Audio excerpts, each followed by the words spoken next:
വീട്ടിൽ വളരെ കുറവാണ് വരവ്. പലപ്പോഴും ഷൂട്ടിൻ്റെ യാത്രയൊക്കെ ആയതുകൊണ്ട് ഇപ്പോൾ പെരുന്നാളിനും മാക്സിമം ഇതുപോലെ ഫാമിലീസ് എല്ലാവരും കൂടെ ഇപ്പം എല്ലാവരും ആൻറ്റിമാരും അങ്കിൾമാരും എല്ലാവരും വരുന്ന സമയത്ത് ഒരുമിച്ച് എത്താൻ നോക്കും. പിന്നെ ഇവിടെ ഉണ്ടാവുക ഇതാണ് എൻ്റെ വീടും ഞാൻ ക്രിക്കറ്റ് കളിച്ച് നടന്ന സ്ഥലമൊക്കെയാണ് ഇത്. അപ്പോൾ ഇവിടെ കുറേ മദ്രസയിലൊക്കെ കൂടെ ഓതിയവർ സ്കൂളിൽ പഠിച്ചവർ എല്ലാവരും ഉണ്ട്. അപ്പോൾ എല്ലാവരും കാണാൻ കിട്ടുന്നത് ഇങ്ങനെയുള്ളൊരു അവസരത്തിലാണ്. വീട്ടിൽ ഒരുപാട് പേര് ഉണ്ട്. എല്ലാ പെരുന്നാളിനും ഇവിടെയാണ് വരിക. എൻ്റെ ഉമ്മ ഉണ്ടായിരുന്നത് വീട്ടിലായിരുന്നു. അപ്പോൾ അതുകൊണ്ട് എപ്പോഴും വീട്ടിലേക്കാണ് എല്ലാവരും ആഘോഷത്തിനായിട്ട് എത്തുക. അപ്പോൾ ഞാനും മാക്സിമം വരാൻ പറ്റുന്ന സമയത്തെല്ലാം ഓടിയെത്താറുണ്ട്. താരമാകുന്നതിന് മുമ്പ് തൊടുപുഴക്കാരനാണ്, താരമായി കഴിഞ്ഞ ശേഷം തൊടുപുഴക്കാരനാണ്. തൊടുപുഴയുടെ സ്നേഹം എങ്ങനെയാണ് നോക്കുക?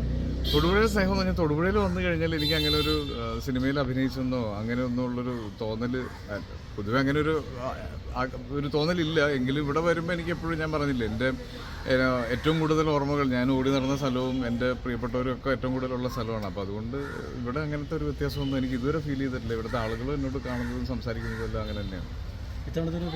പ്രത്യേകത എന്താ? പെരുന്നാൾ പ്രത്യേകത എന്താണ്? ഈ പ്രാവശ്യത്തെ നോമ്പ് കുറച്ച് കഠിനമായിരുന്നല്ലേ. കേരളത്തിൽ നമ്മൾ അനുഭവിച്ച ഏറ്റവും ചൂടുള്ള ദിവസങ്ങളായിരുന്നു ഇപ്പോൾ കഴിഞ്ഞു പോയത്. അപ്പോൾ അതുകൊണ്ട് തന്നെ നോമ്പും എല്ലാവർക്കും കുറച്ച് കഠിനമായിരുന്നു. ഞാൻ ഷൂട്ടിലുമായിരുന്നു. ജിത്തു ജോസഫ് സാറിൻ്റെ മിറാഷ് എന്ന് പറഞ്ഞൊരു ഫിലിമായിരുന്നു ഷൂട്ട്. അതും പൊള്ളാച്ചിയായിരുന്നു ഷൂട്ട്. അപ്പോൾ കഴിഞ്ഞ് വന്ന് ഇപ്പോൾ ഒരാഴ്ചയായിട്ട് ബ്രേക്കാണ്. ഇനിയിപ്പോൾ പെരുന്നാൾ കഴിഞ്ഞ് ഒരു 5-6 ദിവസം കൂടെ കഴിഞ്ഞിട്ടേ ഷൂട്ടിന് ജോയിൻ ചെയ്യുന്നുള്ളൂ. അപ്പോൾ ഇത് തന്നെ, പെരുന്നാൾ ആഘോഷിക്കുക, എല്ലാവരുമായിട്ട് കൂടുതൽ സമയം സ്പെൻഡ് ചെയ്യുക, കഴിയുന്നത്ര സമയം വീട്ടിൽ സ്പെൻഡ് ചെയ്യുക എന്നുള്ളതാണ് എല്ലാ ഹോളിഡേയ്സിൻ്റെയും ലക്ഷ്യം. മെസ്സേജ് എപ്പോഴും പറയാൻ അല്ലേ, നമ്മൾ എപ്പോഴും മലയാളികളെ പറ്റി പറയുന്നത് നമ്മൾ എല്ലാവരും ഒരുപോലെ കാണുന്ന, ഒരു ജാതിമത വ്യത്യാസം ഇല്ലാതെ ഒരുമിച്ച് എല്ലാം ആഘോഷിക്കുന്ന ഒരു സമൂഹമാണ് നമ്മുടേത്. അതെപ്പോഴും അങ്ങനെ തന്നെ വരട്ടെ. ഇപ്പോൾ നമുക്കറിയാം ലേറ്റസ്റ്റ് ആയിട്ടുള്ള കോൺട്രവേഴ്സീസ് പലതും വരുമ്പോൾ പല രീതിയിൽ വ്യാഖ്യാനിക്കപ്പെടുന്നുണ്ട്. നമ്മൾ പോലും അറിയാത്ത പല കാര്യങ്ങളെയും പല രീതിയിൽ ആളുകൾ കാണുന്നുണ്ട്. അപ്പോൾ അങ്ങനെയൊന്നും അല്ല നമ്മൾ ശീലിച്ചത്.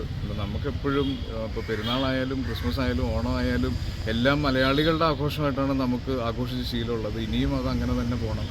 സോഷ്യൽ മീഡിയയിൽ കാണിക്കുന്നതല്ല നമ്മുടെ ജീവിതം. നമ്മൾ പുറത്തിറങ്ങിയ ആളുകളായിട്ട് കാണുമ്പോൾ അവരോട് സംസാരിക്കുമ്പോൾ നമുക്ക് കിട്ടുന്ന സന്തോഷമാണ് ശരിക്കുള്ളത്. അപ്പോൾ അത് തന്നെ എപ്പോഴും സംഭവിക്കട്ടെ. ഇതവിടുത്തെ ഇപ്പോൾ നമ്മൾ പറഞ്ഞ സിനിമയെ കാണാത്തതിൻ്റെ പ്രശ്നങ്ങൾ ഉണ്ട് അല്ലേ?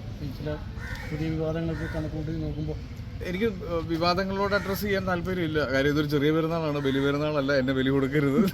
അപ്പോൾ എനിക്ക് പറയാനുള്ളത്, ഈ സോഷ്യൽ മീഡിയയുടെ ഒരു അതിപ്രസരം എന്ന് പറയുമല്ലോ. നമ്മൾ സോഷ്യൽ മീഡിയയിൽ ഇരുന്ന് നമ്മളൊരു വീട്ടിലിരുന്ന് അല്ലെങ്കിൽ നമ്മളൊരു കൂട്ടുകാരുടെ കൂടെ ഇരുന്ന് എഴുതി വിടുമ്പോൾ ഉണ്ടാവുന്ന വരും വരായികളെക്കുറിച്ച് ചിന്തിക്കാതെ നമ്മൾ പറയുന്ന ചില അഭിപ്രായങ്ങൾ, ചില കൊമൻസ് ഒരുപാട് വലിയ പ്രശ്നങ്ങളിലേക്ക് പോകും. അപ്പോൾ അതൊക്കെ നമ്മളിപ്പോൾ ഈ കഴിഞ്ഞ ദിവസങ്ങളിലൊക്കെ കണ്ടുകൊണ്ടിരിക്കുന്നുണ്ട്. അപ്പോൾ സിനിമയായിട്ട് തന്നെ കാണുക. അതെപ്പോഴും നമ്മൾ ആഗ്രഹിക്കുന്നത് അങ്ങനെയാണ്.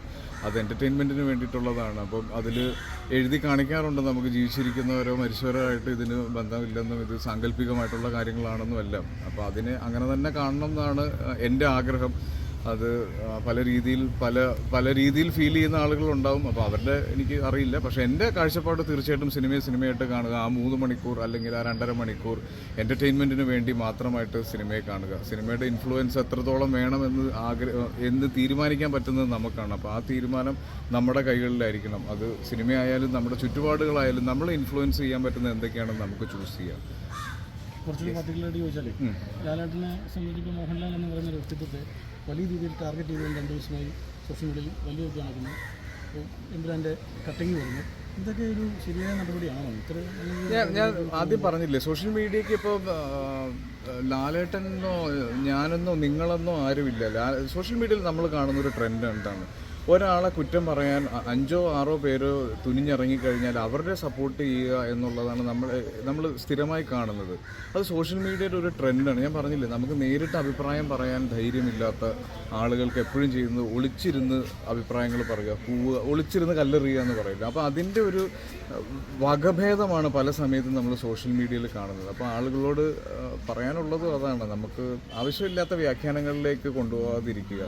ഇപ്പോൾ സോഷ്യൽ മീഡിയ അറ്റാക്സൊക്കെ ഞാൻ റിലേറ്റഡ് ആയിട്ടുള്ള ഒരു അനുഭവത്തിൽ നിന്ന് ഞാൻ നേരത്തെ പറഞ്ഞിട്ടുള്ളതാണ്. സോഷ്യൽ മീഡിയ അറ്റാക്ക് എന്ന് പറയുന്നത് അതൊരു പ്രാവശ്യം അനുഭവിച്ച് കഴിഞ്ഞാലേ ആളുകൾക്ക് മനസ്സിലാവുള്ളൂ. നമ്മളെ ടാർഗറ്റ് ചെയ്ത് നമുക്ക് അറിയാവുന്നവരും അറിയാത്തവരുമായ ആളുകൾ കുറ്റം പറയുകയും മോശം പറയുകയും ചെയ്യുമ്പോൾ അവരുടെ ചുറ്റുമുള്ളവരും അവരെ ഇഷ്ടപ്പെടുന്നവരും ഒക്കെ ഉണ്ടാകുന്ന വിഷമം എന്താണെന്ന് അനുഭവിക്കുന്നവർക്ക് മാത്രമേ അറിയുള്ളൂ. അപ്പോൾ ആവശ്യമില്ലാത്ത കാര്യങ്ങളിൽ നമ്മൾ അഭിപ്രായം പറയാതിരിക്കും. ഒറ്റ കാര്യങ്ങൾ അപ്പോൾ ഇത്രയും സംഭവമായിരുന്നു. ഈ മോഹൻലാലിന് ഇങ്ങനൊരു ഖേദപ്രകടനം അല്ല നടക്കുന്നത്.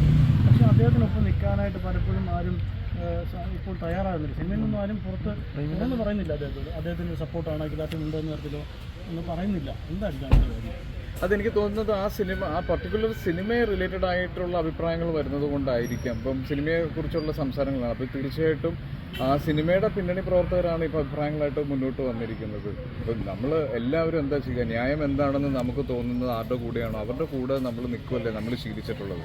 അപ്പോൾ അങ്ങനെ തന്നെയായിരിക്കും നമ്മളുടെ ഇനിയുള്ള പ്രതികരണങ്ങളും എല്ലാ കാലത്തെ പ്രതികരണങ്ങളും. എന്നെ എമ്പുരാൻ കണ്ട Empuraan first day first show, okay 5:30ക്കുള്ള ഷോ. സന്തോഷം. Thank you. ഓക്കെ.